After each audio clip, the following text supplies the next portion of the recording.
नमस्कार दोस्तों, जैसा कि आपको पता है कि आज हम लोग लेक्चर नंबर 4 लेकर के आए हैं, जो कि चैप्टर 1 का ये सीरीज चल रहा है, जिसमें आज वीडियो 4 है।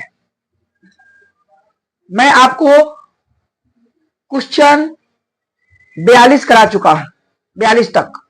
आज हम 43 से शुरू करने जा रहे हैं, तो चलिए शुरू करते हैं। क्वेश्चन है, when electric dipole place in uniform electric field. जब इलेक्ट्रिक डाइपोल को यूनिफॉर्म इलेक्ट्रिक फील्ड में रख देंगे, देन तब net force act on electric dipole is. तो कह रहा है कि नेट फोर्स इलेक्ट्रिक डाइपोल पर कितना लगेगा। नेट फोर्स इलेक्ट्रिक डाइपोल पर कितना लगेगा। तो बहुआ ध्यान से समझने का प्रयास करिएगा। मान लीजिए कि आपके पास ये कोई यूनिफॉर्म इलेक्ट्रिक फील्ड है। जब इस पे आप इलेक्ट्रिक डाइपोल इसमें रखेंगे, तो इलेक्ट्रिक डाइपोल रखेंगे तो इस पॉजिटिव चार्ज पर इलेक्ट्रिक फील्ड के अलोंग QE फोर्स लगेगा और इलेक्ट्रिक फील्ड के अपोजिट डायरेक्शन में QE फोर्स लगेगा, लेकिन अपोजिट में लगेगा। ऐसा इसलिए हो रहा है कि पर्दे के पीछे की बात है। ये क्या है बुआ, यहाँ पे एक पॉजिटिव चार्ज होगा तभी तो इलेक्ट्रिक फील्ड लाइन ऐसा कुछ होगा। तो ये पॉजिटिव इस पॉजिटिव को रिपेल कर रहा है और ये पॉजिटिव इस निगेटिव को क्या कर रहा है, अट्रैक्ट कर रहा है। तो प्रश्न कहता है कि इस डाइपोल पे नेट फोर्स क्या होगा। तो बउआ नेट फोर्स की अगर बात आप करिएगा तो एक को अगर पॉजिटिव QE लीजिएगा तो एक को क्या लेना पड़ेगा मेरे बच्चों, निगेटिव में QE। और जब दोनों को जोड़ देंगे, टोटल फोर्स निकालने के प्रयास करेंगे, तो आपके पास क्या हो जाएगा, QE माइनस QE, जो कि किसके बराबर हो जाएगा, 0 के बराबर हो जाएगा, जो कि आपका ऑप्शन क्या है, तो आपका ऑप्शन सी है। चलिए नेक्स्ट क्वेश्चन की ओर चलते हैं। कहता है कि व्हेन इलेक्ट्रिक डाइपोल, जब इलेक्ट्रिक डाइपोल को प्लेस रखा जाता है इन में uniform electric field, uniform electric field में इलेक्ट्रिक डाइपोल को रखा जाता है, देन तब टॉर्क इज, तब टॉर्क क्या होगा उस पे।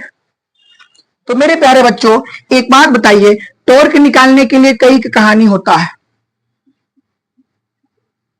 देखिए इसमें हम एक इलेक्ट्रिक डाइपोल को रख रहे हैं, इसके अबाउट मान लीजिए रोटेट करेगा, तो इस पे इस डायरेक्शन में कितना फोर्स लगेगा, QE, इस डायरेक्शन में कितना लगेगा, माइनस QE, जिसके कारण मान लीजिए कि ये अगर इलेक्ट्रिक डाइपोल है, ऐसा फोर्स रहेगा तो ये घूम जाएगा, मतलब इस पे टॉर्क रहेगा और ये आपका इलेक्ट्रिक डाइपोल क्या हो जाएगा, घूम जाएगा। तो कितना टॉर्क लगेगा, तो टॉर्क बराबर मेरे बच्चों फॉर्मूला होता है force into perpendicular distance from the rotation axis.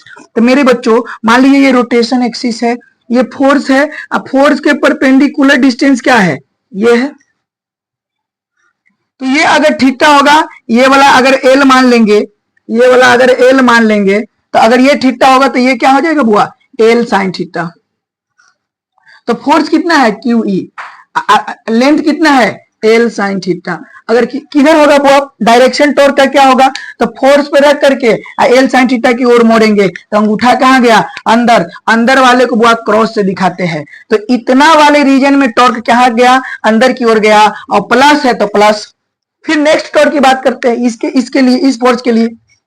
तो इस फोर्स के लिए बात करिएगा तो यहाँ पे भी वही कहानी होगा, ये थीटा तो ये थीटा, तो ये एंगल क्या हो जाएगा, ये लंबाई क्या हो जाएगा, ये अगर मान लीजिए L है, क्योंकि डाइपोल क्या होता है 2L होता है, तो हाफ L, ये भी L, ये कितना हो जाएगा L साइन थीटा। तो आपके पास मेरे प्यारे बच्चों ये क्या आ गया, लेंथ आ गया L साइन थीटा, जो कि फोर्स कितना है QE, लंबाई कितना है L साइन थीटा। और थोड़ा सा डायरेक्शन की बात करिएगा तो फोर्स की ओर रख करके L की ओर मोड़ देंगे तो अंगूठा कहाँ गया, अंदर गया, ये भी अंदर की ओर है। तो मेरे प्यारे बच्चों ये सबको नोट करोगे, सबको एक साथ करोगे तो क्या हो जाएगा, QE L साइन थीटा, और सब अंदर की ओर है, उसके बाद क्या हो जाएगा, इसको सजा के लिखिए Q इंटू 2L और उसके बाद E साइन थीटा। तो मेरे प्यारे बच्चों इसको आप P कह सकते हैं, E साइन थीटा जो कि टॉर्क बराबर आ गया, टॉर्क बराबर PE साइन थीटा। इस चीजों को आप ऐसे भी लिख सकते हैं P क्रॉस E लिखेंगे जो कि ये सही है, और E क्रॉस P लिखिएगा ये गलत है। सर ये सही कैसे है और ये गलत कैसे है, थोड़ा सा समझा दीजिए। तो मेरे प्यारे बच्चों आपको टॉर्क की क्या बताना है, डायरेक्शन बताना है। तो टॉर्क की डायरेक्शन बताना है तो क्या करिएगा, टॉर्क के पी पे रख करके ई की ओर मोड़ेगी तो टॉर्क की डायरेक्शन आ जाएगा। किसको, अपना कहने का मतलब है राइट हैंड को। किसको रखेंगे, राइट हैंड को।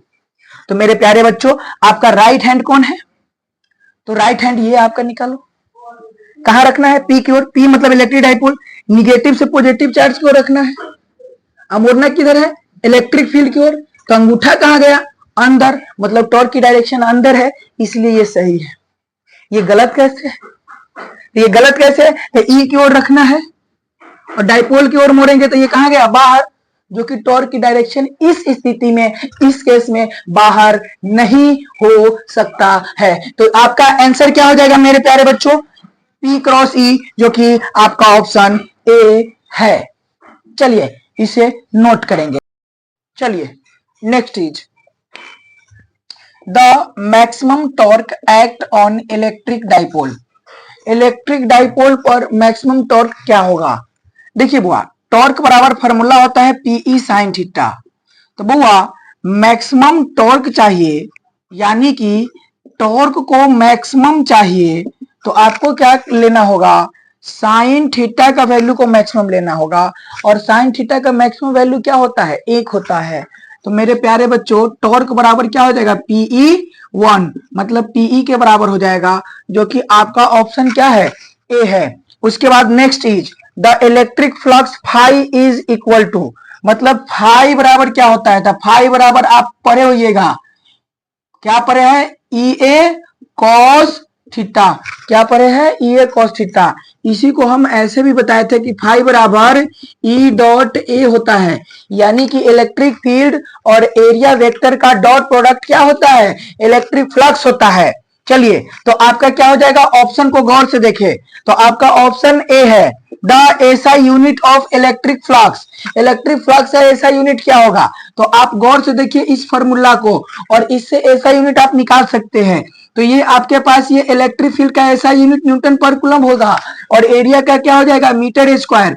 एक ये भी होता है, और एक और यूनिट होती है मेरे प्यारे बच्चों, इलेक्ट्रिक फील्ड का यूनिट वोल्ट पर मीटर होता है, और एरिया का क्या हो जाएगा, मीटर स्क्वायर। तो कट जाएगा तो क्या हो जाएगा, वोल्ट मीटर हो जाएगा। और उसके बाद मेरे प्यारे बच्चों नेक्स्ट क्वेश्चन, इसको देखिए, न्यूटन मीटर स्क्वायर पर कूलम और वोल्ट मीटर, यानी कि आपका ऑप्शन ए और बी दोनों होगा। तो सी में क्या लिखा हुआ है, बोथ, तो आपका आंसर क्या हो जाएगा, बोथ हो जाएगा। नेक्स्ट क्वेश्चन क्या करा है, the expression of the Gauss law. Gauss law का एक्सप्रेशन क्या होता है, तो गॉस लॉ का जो एक्सप्रेशन मैंने पढ़ाया था, फाई बराबर चार्ज बट्टा क्या होता है, एप्सिलॉन नॉट, जो कि इसमें देखिए कहां पे आंसर दिख रहा है, कहीं नहीं दिख रहा है। तो इसको मेरे प्यारे बच्चों एप्सिलॉन नॉट को ऊपर ले जाएंगे तो एप्सिलॉन नॉट के पावर क्या हो जाएगा, -1, और इंटू में क्या हो जाएगा, Q, जो कि ऑप्शन क्या है आपके ऑप्शन सी में देख रहा है, Q इंटू एप्सिलॉन नॉट का पावर क्या है, -1। चलिए नेक्स्ट क्वेश्चन की ओर हम लोग बढ़ते हैं, तब तक इसे क्या करेंगे, नोट कर लीजिए। नेक्स्ट इज क्या कह रहा है कि the electric field due to infinite uniform charge rod, यानी कि एक चार्ज रॉड है जो यूनिफॉर्म है, और ये क्या है, इनफाइनाइट तक गया हुआ है, at distance r from the rod, यानी कि रॉड से r डिस्टेंस पर इलेक्ट्रिक फील्ड का वैल्यू क्या होता है।